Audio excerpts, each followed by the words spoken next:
All right, everyone. Welcome back to another Star Wars Galaxy of Heroes video with Fat Phil. I look a little bit different here. We got some glasses on. Just want to give you, before we get into the account update, kind of a life and channel update. So last week I was working some long hours going to some plants in my area. So I was commuting there.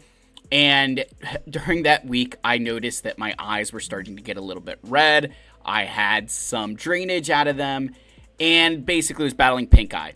Now, a normal person would say, hey, I can't go in, but that's not the kind of person I am. So on Wednesday last week, I was literally driving and getting like blinded by headlights. It was really bad. I let it get way out of hand. On Thursday, my wife forced me to go to the ER. So I was at the emergency room.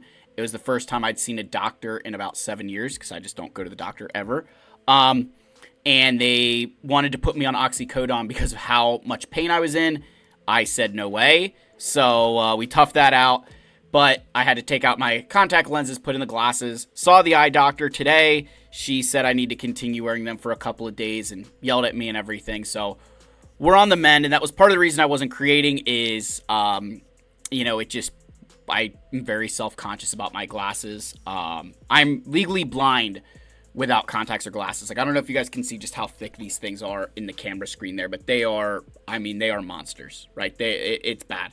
And just to show you really how bad it is, so like right now, everything is just kind of fuzzy, blurry, and I kind of could navigate the screen because I know what I'm looking at, but if I wanted to try to make it out here, like I'm going to try and focus, and I don't know if you guys can see my eye kind of just like going cross-eyed. That's not me doing, like that is just naturally what occurs when I try to focus. For my daughter, it's actually her left eye that does it, so it's kind of funny. Anyway, I wanted to get that out there. Sorry for the long intro, but I wanted to at least fill you guys in on what's going on. Thank you for your patience and understanding, guys. You know, I shouldn't mess with my eyes like that. I should have just come back in, but I'm, a stubborn guy, and that's what I do. So, anyway, let's give a shout out to our channel members again for their continued support. If you're ever interested, link down below. Along with link to Discord. Please go check it out. Thank you guys I know a lot of you have been in contact and just appreciate you keeping me, in your prayers and everything else. You guys have been awesome, so I really appreciate it. Let's get in here. Let's talk about the account update for the month of November 2024.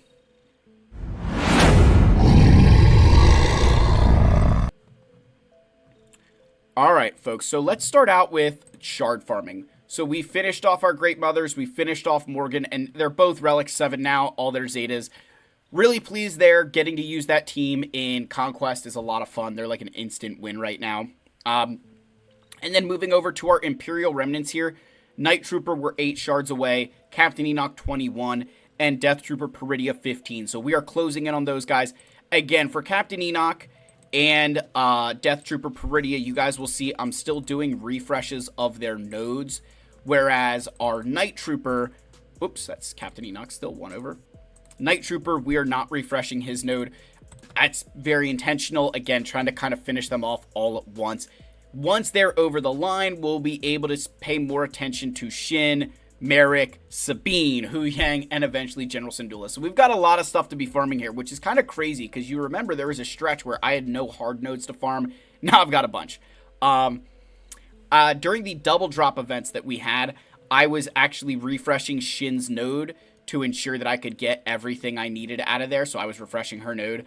What I'm doing, I am farming her every day, right? But I'm not refreshing the node till we figure out where Merrick's going. Because if Merrick goes to a hard node, I don't need to be refreshing Shin because I need to be more worried about the Merrick shards. And then eventually when they catch up, we'll refresh them together. Kind of like Death Trooper Peridia and Captain Enoch.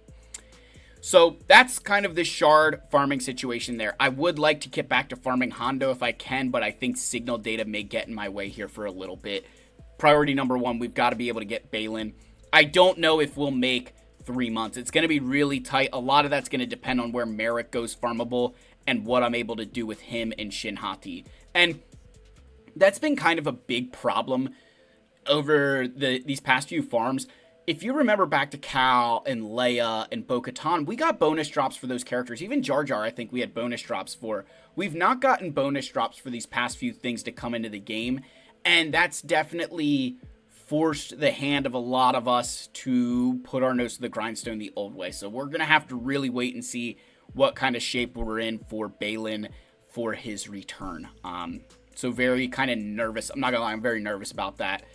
Now, mod-wise, right? One of the big areas mod-wise. We do have Great Mothers pretty much in a good place. I need to do a few more slices and calibrations here, but overall, pretty satisfied with where her speed is. I'd like to get it a little bit better, but, you know, we'll figure that out. Morgan, we've got some good work to do here, but a lot of it is just kind of finding the right mod sets for her. I know she likes tenacity. I'm kind of focusing on the protection right now. And then this one's a health. I need to find a better one here. I just haven't had a chance, to be honest. Now, what you'll notice is that I've got Marin favorited here. I have Marin favorited for a very big reason. One, you know, once we've gotten Great Mothers and Morgan, right, there's 2 Night Sisters at Relic 7. Well, Night Trooper is a Night Sister along with Death Trooper Peridia.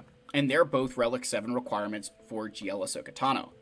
So that leaves me with 4 Relic 7 Night Sisters, and if you remember on Dathomir, there's a special mission that requires Marin at Relic 7 along with other Night Sister units at Relic 7.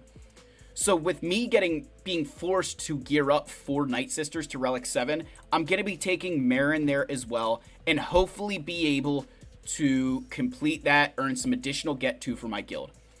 Get To in those special missions has been vital to the accumulation of the amount of Kyrotechs that you guys see on this account. There's no other way to explain that. Like, the amount of Kyrotech I have is really due to how much I was farming, obviously, when I wasn't farming any characters on nodes, but more importantly, from these special missions and territory battles. It's been a huge, huge help, really increasing the amount of Kyrotech I can get, and that's 2 times a month. So it's a massive hit to Kyrotech every single time, and it's really helping me be able to focus more on shards. So, you know, Marin getting there, and that's something that I think my entire guild will be doing, since everyone's going for Balin and Ahsoka kind of at the same time. It's going to make a lot of sense to do that. In terms of the, you know, Dark Side Ray Conquest, just kind of give you guys this update here, since we're in the middle of Conquest. We're closing in on getting done here once we're through with Sector 5. Few more feats to wrap up here, but otherwise we should be in really good shape. This Conquest was pretty easy for my account. I think a lot of players could potentially struggle here because of the amount of feats that require new characters and having the right stuff there, but overall, for my account, been pretty easy to do. Now, as many of you know, I was going to purchase the episode pass for, you know, this top section here, and so far, it's been a huge help to the resources. Just looking at the top there, the Relic resources was the main reason I did this. The additional Relic 7, Relic 8, Relic 9 materials, those are huge for my account. Any little extra I can get just helps offset any resources I would have to spend elsewhere, and those are going to allow me to be able to focus my crystals on things like signal data, which are my bigger bottleneck. Now, in terms of the amount of episode pass currency, this has definitely been something that I'm a little bit kind of anxious on. With this being a weekly refresh, I still have 10,000 left.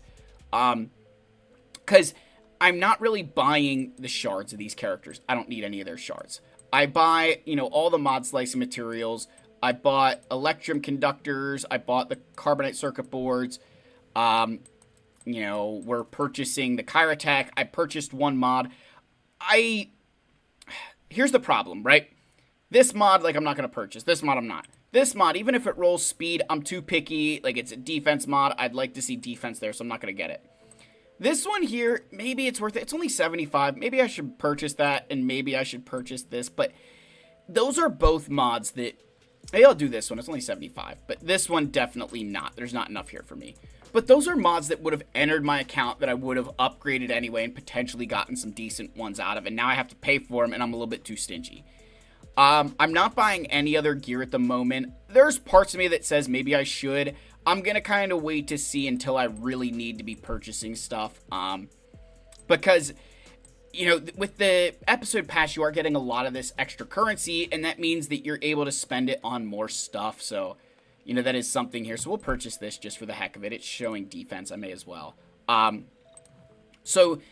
And this kind of leads into a good point there on modding here. So my mods are reaching a point where I'm really at a almost critical stage. So there, that's a bust. We'll just sell that. Ooh, that's right. I got a bunch of mods to look at here. So modding has reached almost a critical stage for my account. I really have to start thinking about how to get mods and where to get them from. You know, I've got mods on them, but they're not all fast, and that means I'm using a lot of slicing materials, and I've actually kind of run out. So when you look at Morgan here, I literally have no blues left. I'm short here, so I've got to really start working on that and being very picky on who I'm slicing up, because I've got to be thinking about Balin and Ahsoka and all these other characters. So we are making good progress. My mod score is continuing to climb, but I do have to be cognizant that I might need to start ripping mods off of characters that I don't use anymore, or that I'm not using heavily. You know, when I think about that, looking at characters, even somebody like Sith Assassin here, I don't know that she needs 6E mods anymore. You know, she's a pilot, but I don't really use Sith Assassin all that much. This 14 speed mod, I could think of some other characters that can go on. But now that, you know, your mirror match doesn't really matter if you go first or second with Sith Assassin, maybe we don't need those mods on her anymore. Another good example would be a character like, where's he at? Dark Trooper, which is shocking to say, but like Dark Trooper, I'm not really using this character anymore. I could find uses for some hard-hitting mods on some other characters. He doesn't have overly fast mods, but the offense numbers are nice, so I would like to potentially move those to somebody who could be more deserving. But again, all of that kind of up in the air on what's coming next and how we can kind of attack this game continuing forward, right? Now, journey guide-wise for Ahsoka, again, we're kind of just waiting on the rest of the requirements. I did do Barriss, but we're going to wait on Fulcrum. We're going to wait on Ezra. They're just not immediate benefits to me right now. I've got bigger fish to fry. And again, with signal data being in the situation it is, I'd rather make sure we can get Balin, get those Imperial remnants, because I do want to get to the Peridia Patrol assault battle as soon as humanly possible. The sooner we get there, the better off